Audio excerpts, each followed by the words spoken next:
ഇപ്പോൾ പാലക്കാട് നിന്ന് സച്ചിൻ വള്ളിക്കാട് കൂടി ചേരുന്നു. സച്ചിൻ, പാലക്കാട്ടുകാർക്ക് പറയാനുണ്ട്. ഒരുപക്ഷെ പ്രതിപക്ഷ രാഷ്ട്രീയ നേതാക്കൾ, വലതുപക്ഷ മാധ്യമങ്ങൾ ഏതൊക്കെ തരത്തിലുള്ള കുപ്രചാരണങ്ങൾ നടത്തിയാലും അതിനെല്ലാം കൃത്യമായ മറുപടി സംസ്ഥാന സർക്കാരല്ല, അതാത് മേഖലകളിലെ ജനങ്ങൾ തന്നെ നൽകുന്നുണ്ട്. എടുത്തു പറയാനുണ്ട് ഒട്ടനവധി പദ്ധതികൾ പാലക്കാടും. എന്താണ് പാലക്കാട് നിന്ന് കൂട്ടിച്ചേർക്കാൻ കഴിയുന്ന വിവരങ്ങൾ?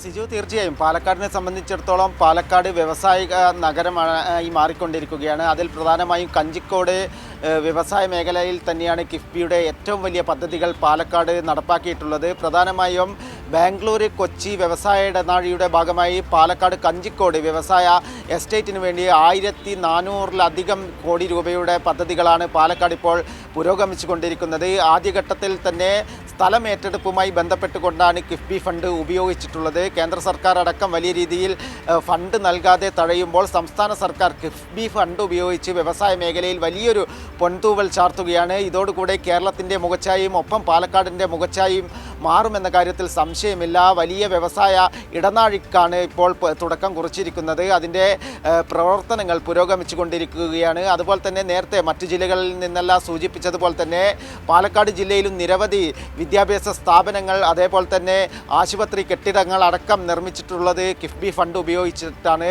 അതിൽ ഏറ്റവും പ്രധാനപ്പെട്ട ഒന്നാണ് ചിറ്റൂർ താലൂക്ക് ആശുപത്രി കെട്ടിട നിർമ്മാണം പൂർത്തീകരിച്ച് ജനങ്ങൾക്ക് സമർപ്പിച്ചത്. അത് 100 കോടി രൂപ ചെലവഴിച്ചുകൊണ്ടാണ് സംസ്ഥാന സർക്കാർ ചിറ്റൂർ താലൂക്ക് ആശുപത്രി ഹൈ സ്പെഷ്യാലിറ്റി ആശുപത്രിയായി മാറ്റിയിരിക്കുന്നത്. ആധുനിക ഉപകരണങ്ങളും സജ്ജീകരണങ്ങളും ഒക്കെ ഒരുക്കിക്കൊണ്ടാണ് വലിയ കെട്ടിട സമുച്ചയം ചിറ്റൂരിൽ പണിതിരിക്കുന്നത്. കഴിഞ്ഞ മെയ്യിലായിരുന്നു ഇത് ജനങ്ങൾക്കായി സംസ്ഥാന മുഖ്യമന്ത്രി പിണറായി വിജയൻ സമർപ്പിച്ചത്. വലിയ രീതിയിൽ പാവപ്പെട്ട ജനങ്ങൾ നിരവധിയുള്ള ഒരു മേഖല കൂടിയാണ് ചിറ്റൂർ. ചിറ്റൂരിലെ ആരോഗ്യ മേഖലയ്ക്ക് ഒരു പൊൻതൂവലാണ് ചിറ്റൂർ താലൂക്ക് ആശുപത്രിയിലൂടെ ജനങ്ങൾക്ക് സമ്മാനമായി നൽകിയിട്ടുള്ളത്. അതുപോലെ തന്നെ പാലക്കാട് ജില്ലയിലെ വിവിധ ആശുപത്രികൾ, മറ്റ് താലൂക്ക് ആശുപത്രികൾ, പാലക്കാട് ജില്ലാ ആശുപത്രിയിൽ അടക്കം കിഫ്ബി ഫണ്ട് ഉപയോഗിച്ചുള്ള കെട്ടിട നിർമ്മാണം ഇപ്പോഴും പുരോഗമിച്ചു കൊണ്ടിരിക്കുന്നുണ്ട്. ഇത് കൂടാതെ തന്നെ പാലക്കാട് ജില്ലയിൽ 18ഓളം വിദ്യാഭ്യാസ കെട്ടിടങ്ങൾ കിഫ്ബി ഫണ്ട് ഉപയോഗിച്ച് പൂർത്തീകരിച്ചിട്ടുണ്ട്. ആധുനിക രീതിയിലുള്ള കെട്ടിടങ്ങളാണ് അതൊക്കെ.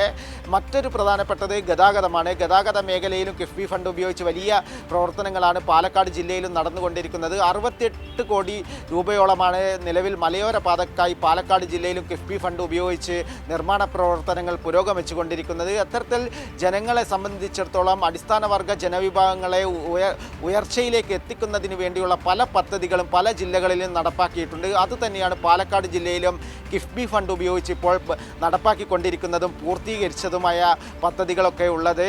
നിലവിൽ നിരവധി പാലങ്ങൾ, അതേപോലെ തന്നെ റോഡുകളുടെ നിർമ്മാണം, മലയോര ഹൈവേയുടെ നിർമ്മാണം പുരോഗമിച്ചു കൊണ്ടിരിക്കുന്നു. സംസ്ഥാന സർക്കാർ, ഒന്നാം പിണറായി വിജയൻ സർക്കാരിൻ്റെ കാലത്താണ് കിഫ്ബി ഫണ്ട് ഉപയോഗിച്ചുള്ള വമ്പിച്ച വികസന പദ്ധതികൾ സംസ്ഥാനത്ത് നടപ്പാക്കിയത്. അതിൽ പാലക്കാടും വലിയ നേട്ടമുണ്ടായി എന്ന കാര്യത്തിൽ സംശയമില്ല. സിജു, ശരി.